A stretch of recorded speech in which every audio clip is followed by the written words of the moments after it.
Well, Jeremy, this is certainly the homecoming Mostafa Baluch had not hoped for, but one police are very happy about. Polair Flight 6 touched down here at Bankstown Airport in Western Sydney about 15 minutes ago, and Mostafa Baluch was wearing prison greens in his shackles as he was let off the plane and onto the tarmac behind me. He was then patted down by a number of tactical officers before being driven in a police convoy to Silverwater Prison, where he will spend his first night behind bars after that 16-day operation. Organised crime commander Robert Critchlow says the state is a much safer place as a result of this operation. Flanked by senior detectives, Mostafa Baluch was dressed in prison greens as he was driven from court to Coolangatta Airport. It was the flight this alleged drug trafficker never wanted or expected to board. There's no opposition to the extradition given the circumstances. The matter will now proceed through New South Wales courts. Mr Baluch is doing well, he's in good spirits.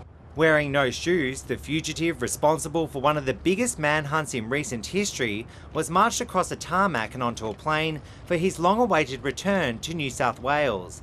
His escape plan sabotaged by a Gold Coast constable who knocked on the door of a shipping container on the back of a truck early yesterday.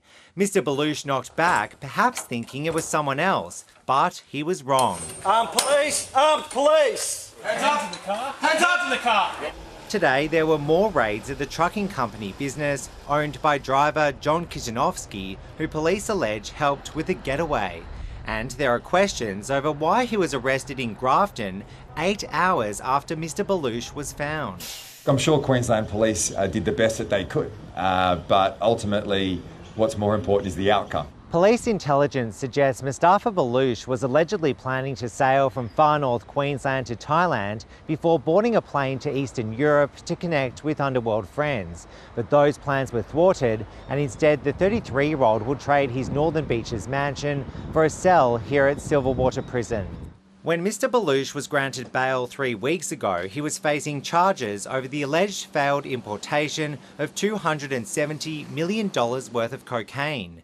4 days later, he allegedly cut off his electronic ankle bracelet and spent 16 days in hiding.